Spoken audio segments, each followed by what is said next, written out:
Pollen grain. बेटा last time जो हमने देखा, हमारे पास था एक बड़ा वेजिटेटिव सेल और एक स्पिंडल शेप्ड क्या है, generative cell, and a large vegetative cell with irregular nucleus. Now what will happen? This is the plasma membrane. क्योंकि ये सेल है तो बाहर क्या होगी, इसकी प्लाज्मा मेम्ब्रेन होगी. Then it will have intine, ठीक है, intine, and then it will have exine. तो अगर हम क्या देखें, pollen grain का स्ट्रक्चर देखें, तो here we will see the outermost layer is known as exine. This exine is discontinuous. कैसा है ये? Discontinuous. Discontinuous का मतलब क्या हुआ? पूरी कंटिन्यू नहीं है, बीच बीच में क्या है ये, ठीक है, गैप है, और वहां से क्या अराइज होगी, pollen tube will come out.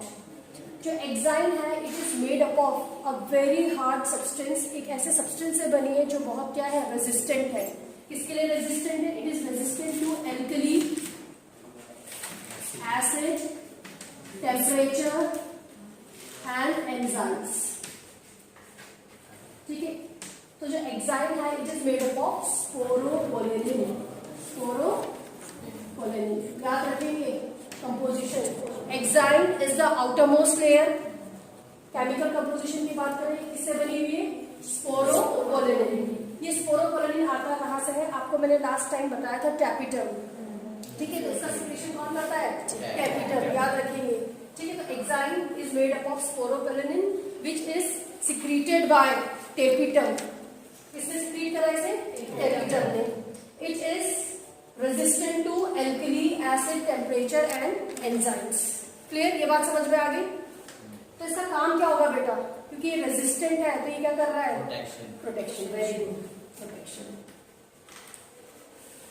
एक और इम्पोर्टेंट चीज, जो एक्साइन होती है बेटा, इसमें डिजाइन्स बने होते हैं, स्कल्पचर्स बने होते हैं. ठीक है, तो इसमें क्या बने हुए, डिजाइन बने हैं, और उस डिजाइन से हम आइडेंटिफाई कर सकते हैं ये किसका, पॉलन ग्रेन है. अंदर की जो हम लेयर देखेंगे, this is known as intine. जो इंटाइन है वो कैसी है, दैट इज कॉन्टिन्यूअस. वो कॉन्टिन्यूअस है.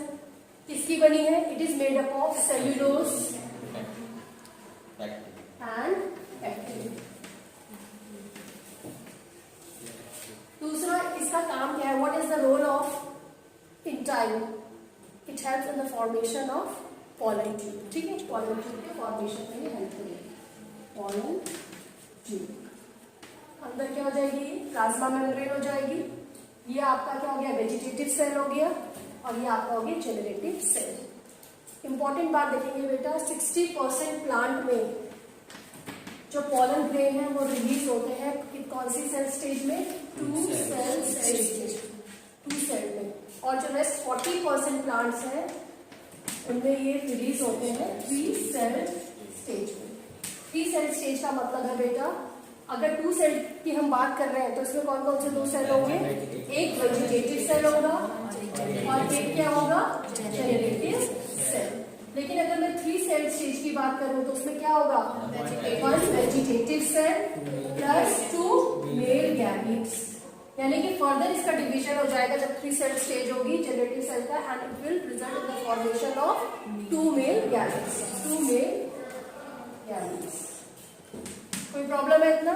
तो पोलन का फॉर्मेशन कैसा होता है, मैंने आपको बताया, माइक्रोस्कोप से वो आपको देख रहे हैं, डायग्राम आपके एनसीईआरटी में दे रखा है. दूसरा, उसका स्ट्रक्चर कैसा है, कौन कौन से इसमें लेयर्स प्रेजेंट है, और हर किसी का फंक्शन क्या है. ठीक है, अगर मैं एक्साइन और इंटाइन में डिफरेंस पूछूं, किरण दी क्या डिफरेंसेस लिखोगी.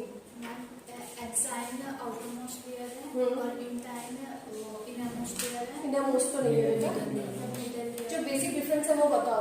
एक्साइन है वो कैसी है, वो डिसकंटिन्यूअस है. इंटाइन कैसी है, कॉन्टिन्यूअस है. उनकी कंपोजिशन बता सकते हो. एक्साइन किसकी बनी हुई है, स्पोरोपोलेनिन की है.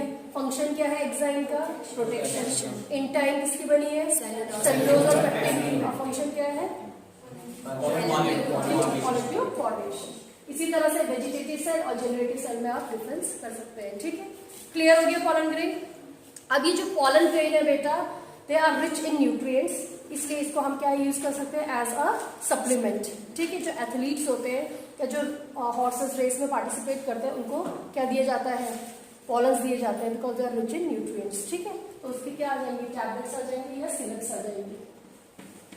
तो pollen is rich in nutrients and they can be used as supplements. अब ये जो pollen है बेटा, they also causes pollen allergy, आपके NCERT में लिखा है they also causes pollen allergy। और जो एग्जाम्पल दिया है that is of carrot grass। carrot grass का साइंटिफिक नेम पता होगा आप लोगों को, पार्थेनियम, नाम याद रखेंगे, ठीक है। Parthenium, parthenium, it is also known as carrot grass। it is actually a weed। क्या है ये बेटा, weed है, लेकिन ये इंडिया का नहीं है। हमने क्या करा था, we have imported the wheat, और उस wheat के साथ क्या आया, this weed, ठीक है। weed are the unwanted plants, तो ये wheat के साथ हमने import कर लिया and now it is a major problem। तो इसके जब पोलन रिलीज होते हैं बेटा, कई पीपल क्या करते हैं, दे सफर एलर्जिक रिएक्शंस। तो उनको क्या होगा, आई से वाटरी आईज हो जाएगी, नोज होगा, अस्थमा, ब्रोंकाइटिस लाइक प्रॉब्लम, ठीक है। जैसे उसमें प्रॉब्लम होती है सेम वैसे ही सफर करते हैं and that is known as pollen allergy. Clear. एक और आपकी बुक में दे रखा है लास्ट में 2-3 लाइन, वायबिलिटी, पोलन वायबिलिटी।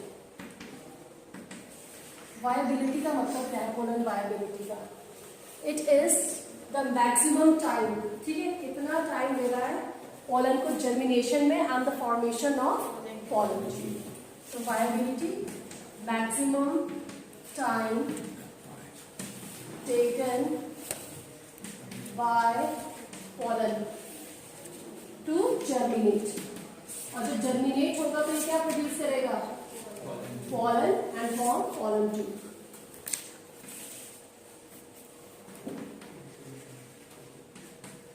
कुछ प्लांट्स में जो ये वायबिलिटी है ये बहुत लंबा पीरियड की होती है, ठीक है, for certain months, like Rosaceae हो गया, सोलनेसी हो गया एंड लेग्यूमिनोसी, ठीक है। लेकिन कुछ में ये क्या होती है, हाफ एन आवर होती है, लाइक राइस एंड व्हीट। तो ये एग्जाम्पल आपके एनसीईआरटी में दिए हैं, उसको आप याद रखेंगे। कौन कौन सी जिनकी वायबिलिटी ज्यादा है, family, Rosaceae, Solanaceae and Leguminosae. इनकी जो वायबिलिटी है ये क्या है, लॉन्ग वायबिलिटी है, that is certain months.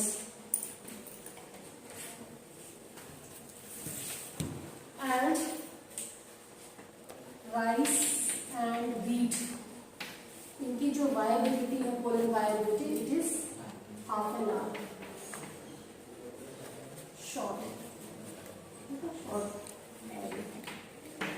So this was all about pollen grain, ठीक है। कोई प्रॉब्लम है इतने में, जितना अभी तक पढ़ा है, क्या क्या करना है आपको, एंथर का स्ट्रक्चर करना है, मैच्योर एंथर और यंग एंथर में क्या क्या डिफरेंसेस है वो देखना है। उसके बाद माइक्रोस्पोरोजेनेसिस करना है, स्ट्रक्चर ऑफ पोलन करना है एंड जो मैंने आज के टॉपिक्स कराए हैं, ठीक है।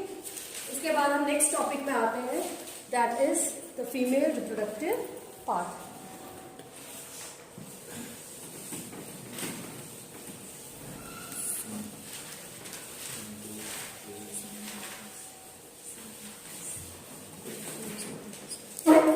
Just see here,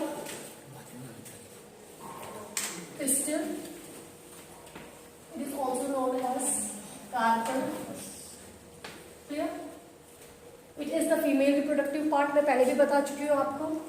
अगर हम इसका स्ट्रक्चर देखें, it is present over a dish shaped structure which is known as stigma, thalamus, this is thalamus, ठीक है। 3 इसके इम्पोर्टेंट पार्ट है। सबसे ऊपर क्या है बेटा, that is stigma. What is the function of stigma? Stigma will attract the pollen. It a landing platform, वो एक प्लेटफॉर्म का काम कर रहा है बेटा। पॉलिनेशन आपने अपनी जूनियर क्लासेस में पढ़ा होगा, जो पॉलन ग्रेन्स है they will land over stigma. आई बात समझ में? स्टिग्मा, ये जो ऊपर ये पोर्शन दिख रहा है, this is stigma, it is landing platform for pollen grain. Clear? Now then we have slender tube-like structure that is known as style. Pollen tube will go through this style, ठीक है?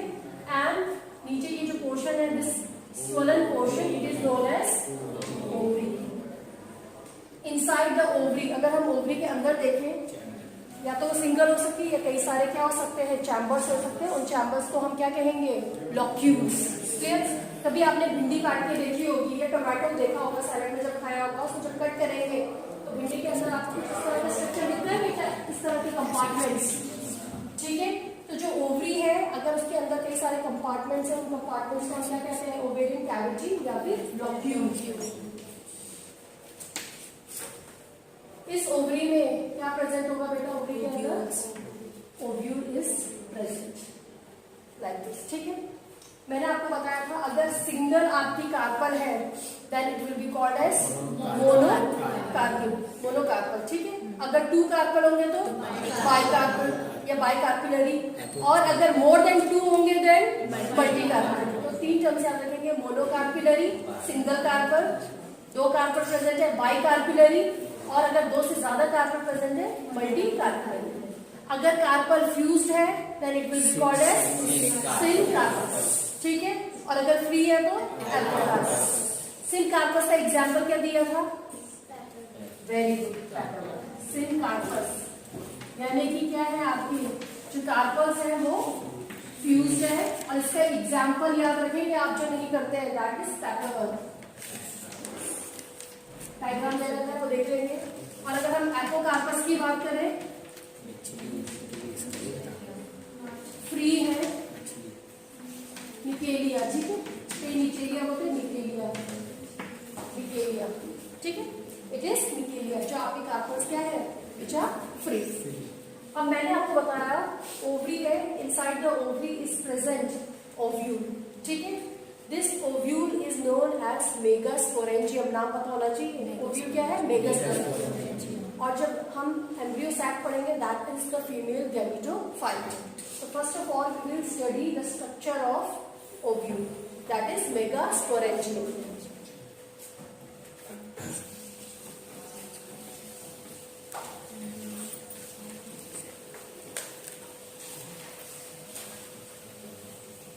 Structure of ovule.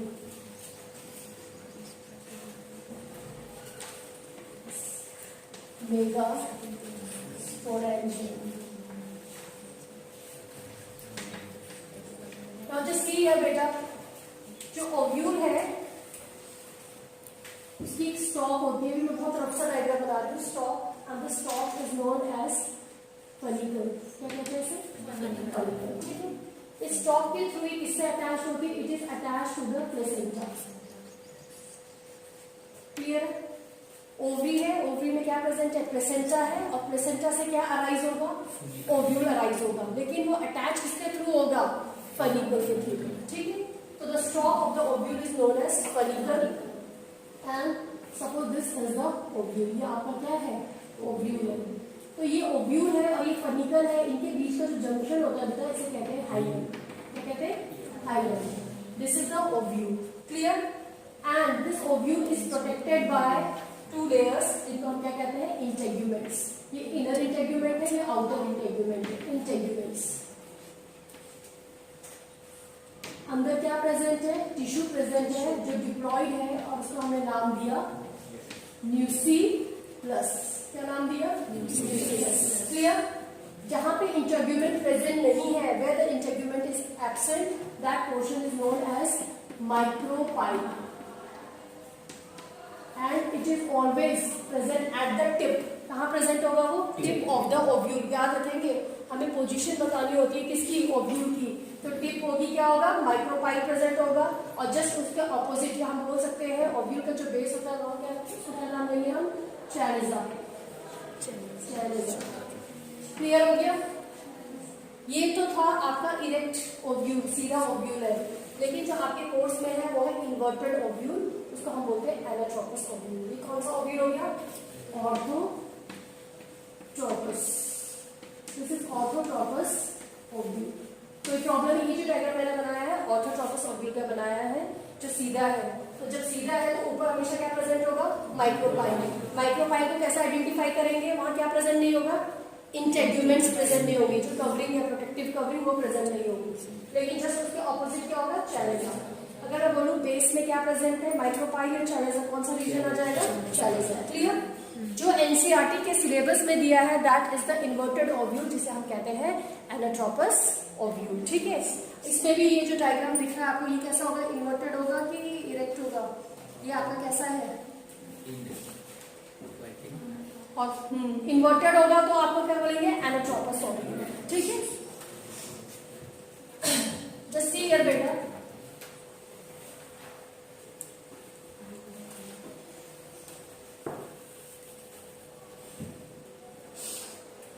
I am making the diagram of an ovule. ये हो जाएगी आपकी inner integument and this one will be the outer integument. Suppose this is the stock. ठीक है, अब मैंने बताया है जो प्लेसेंटा से अटैच है स्टॉक को मैंने क्या नाम दिया? पेनिकल। बेटा ओव्यूल का स्ट्रक्चर बनाने के लिए आता है एग्जाम में। ठीक है, the junction between the ovule and the funicle is known as phylum. Protective covering is known as integuments. ये हो जाएगा आपका outer and this will be called as inner integument.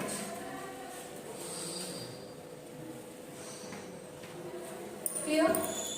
These are अंदर क्या present है?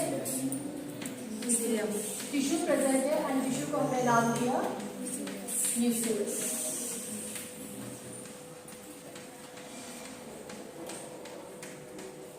What is the ploidy of these cells? They will be haploid और diploid? Microsporangium याद रखना, माइक्रोस्पोरेंजियम कैसे थे वहां पे सेल्स जो माइक्रोस्पोर मदर सेल्स थे, वो हैप्लॉइड थे कि डिप्लॉइड थे? डिप्लॉइड थे ना, तो यहाँ पे ये कैसे हो गए? ये भी डिप्लॉइड हो गए। ठीक है, all the cells are diploid, ये भी क्या है? डिप्लॉइड। न्यूक्लियस फर्स्ट जगह बात नहीं, जहाँ पे इंटेग्यूमेंट प्रेजेंट नहीं है उसे हम क्या कहेंगे? माइक्रोफाइल। ठीक है, और जो ऑपोजिट हो जाएगा दैट विल बी चैलेंजर। कोई प्रॉब्लम तो नहीं है इतने में? ध्यान से देखेंगे, this is the structure of an ovule. अब इस ओव्यूल में, ओव्यूल को मेगास्पोरेंजियम भी कहते हैं। One of the cell which is, उधर तो हमने देखा था माइक्रोस्पोरेंजियम में क्या था? All the cells are what? They are microspore mother cells. But यहाँ पे एक सेल जो कहाँ है? न्यूक्लियस के पास है, वो क्या हो जाएगा? It will become enlarged in size, उसमें डेंस साइटोप्लाज्म होगा, प्रोमिनेंट न्यूक्लियस होगा and it will be converted into megaspore mother cell. सभी सेल नहीं, सिर्फ एक सेल जो कहाँ होगा? माइक्रोपाइल के पास होगा, वो किस में कन्वर्ट हो जाएगा? मेगास्पोर। यहाँ पे आप मेगा टर्म यूज करेंगे, नॉट माइक्रो। ठीक है, तो एक cell, suppose this is the cell, इसमें क्या हो गया? डेंस साइटोप्लाज्म है, प्रोमिनेंट न्यूक्लियस है, it size will grow and it will become megaspore mother cell. Clear? It will become megaspore mother cell. अब जो फर्दर होगा डेवलपमेंट इस मेगास्पोर मदर सेल का होगा। ठीक है, हम इसको स्टडी करेंगे अभी। इतना क्लियर हो गया? तो स्ट्रक्चर ऑफ ओव्यूल आप देखेंगे और उसे प्रैक्टिस करेंगे।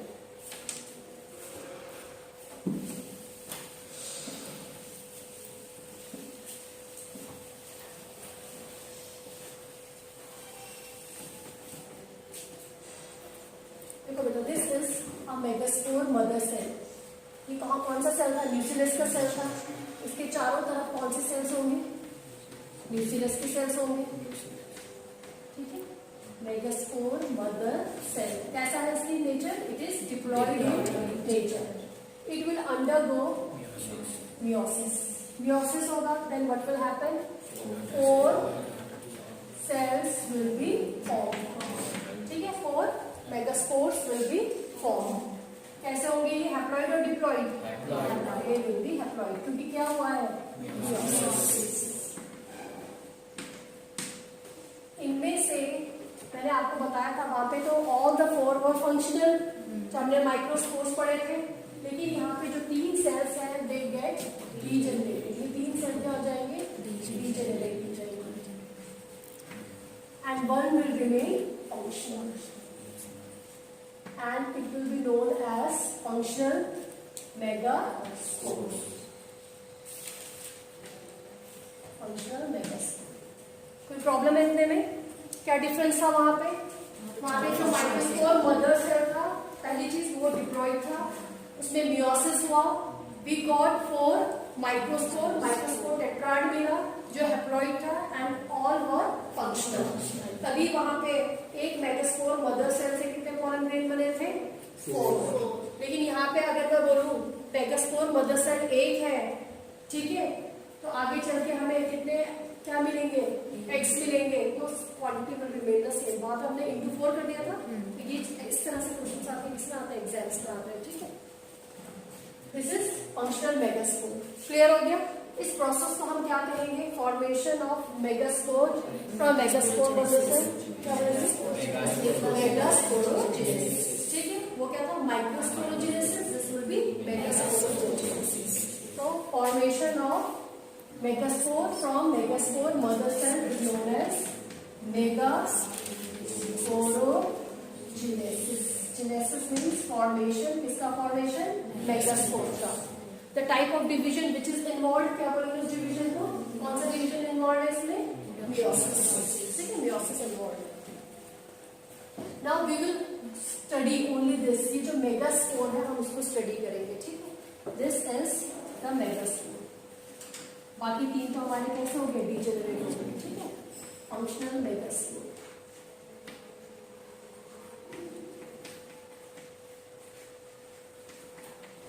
अब इस फंक्शनल मेगास्पोर में बेटा क्या होता है, डिवीजन होता है। कौन सा डिवीजन होगा, माइटोसिस, ठीक है। जब इसे माइटोसिस होगा then what will happen, 2 nuclei will be form, ठीक है, 2 न्यूक्लियाई बनेंगे। अब इनके बीच में क्या जाता है, न्यूक्लियाई के बीच में there will come a vacuole, vacuole आएगा, एंड एज अ रिजल्ट ये जो 2 न्यूक्लियाई, माइटोसिस है ना बेटा, इस माइटोसिस में क्या हो रहा है, ओनली न्यूक्लियर डिवीजन हो रहा है, अभी साइटोकाइनेसिस नहीं हो रहा है, ठीक है। इसे बोलते हैं हम फ्री न्यूक्लियर डिवीजन। अदरवाइज हमने क्या पढ़ा है, क्या होगा, कैरियोकाइनेसिस होगा, साथ में साइटोकाइनेसिस होगा, बट अभी सिर्फ न्यूक्लियर डिवीजन हो रहा है। तो जो आपका फंक्शनल मेगास्पोर था, it underwent the first mitotic division, पहला माइटोसिस हुआ, वी गॉट 2 न्यूक्लियाई। नाउ अगर इनके बीच में वैक्यूल आ जाएगा then what will happen, these nuclei will be shifted towards the opposite poles, दोनों opposite pole में आ गए, क्लियर। अभी सिर्फ एक माइटोटिक डिवीजन हो, then the second mitotic division will take place। अब सेकेंड माइटोसिस होगा, मुझे बताओ कितनी न्यूक्लियाई बनेंगी, यस, ये 1 है, तो इसका जो डिवीजन होगा 2 ऊपर और 2 नीचे, ठीक है। तो see here, so 2 nuclei here and 2 here, कितने डिवीजन में है तक हमारे, 2। Then again थर्ड माइटोसिस होगा, 1 के 2 बने तो टोटल इधर कितने बच जाएंगे, 4, ठीक है, ऊपर 4 और नीचे 4। कोई है जिसको समझ में नहीं आ रहा बेटा,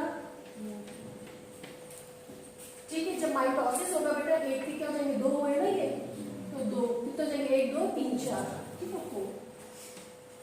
तो we got how many nuclei, कितनी न्यूक्लियाई बनेंगे, 8 न्यूक्लियाई। तो याद रखेंगे जो फंक्शनल मेगास्पोर है, it will undergo 3 mitotic division, as a result 8 nuclei will be form. कितनी न्यूक्लियाई बनी, 8। अब हमारा इतना हो गया, अभी न्यूक्लियर डिवीजन हो गया, इस डिवीजन को बोलते हैं स्ट्रिक्टली फ्री न्यूक्लियर डिवीजन। कैसा हुआ, फ्री न्यूक्लियर डिवीजन, जहां से न्यूक्लियस का डिवीजन होगा। अब इसके बाद क्या होगा बेटा, साइटोकाइनेसिस होगा, साइटोकाइनेसिस यानी कि वॉल फॉर्मेशन होगा, तभी हमें क्या मिलेंगे, सेल्स मिलेंगे, ठीक है। साइटोकाइनेसिस का पर्पस क्या है, सेल फॉर्मेशन। कितने साइटोकाइनेसिस होंगे, there will be 6 cytokinesis, 6 and as a result अभी देखेंगे बेटा क्या बनेगा हमारे पास। 3 सेल चैलेंजर रीजन में बनेंगे 1 2 3, ठीक है। 3 सेल्स हमारे कहाँ बनेंगे, माइक्रोपाइलर रीजन में। एंड ये जो आप देख रहे हैं जस्ट सी हियर, ये आप अपने आप में एक सेल है और इस सेल को हम नाम देते हैं सेंट्रल सेल, जो बीच में दिख रहा है। क्लियर हो गया? आप बोलोगे दूसरा सेल का है, तो 3 सेल ये है, 3 4 5 6, ठीक है। तो एक बीच में ये जो सेल बना इसको हमने नाम दिया सेंट्रल सेल और 2 न्यूक्लियाई यहाँ पे प्रेजेंट होंगी, ठीक है। और इस स्ट्रक्चर को हमने नाम दिया एम्ब्रियो सैक। और जो आपका एम्ब्रियो सैक है बेटा, that is the female gametophyte. Exam में आता है what represent female gametophyte, it is embryo sac. बच्चे क्या लिख देते हैं, ओव्यूल। ओव्यूल क्या है, वेगस पोएंजियम। एम्ब्रियो सैक क्या है, female gametophyte. Female gametophyte, clear. अब हम देखेंगे बेटा इसमें ये सेल्स कौन कौन से हैं, ठीक है। एम्ब्रियो सैक का स्ट्रक्चर देख लेंगे ध्यान से।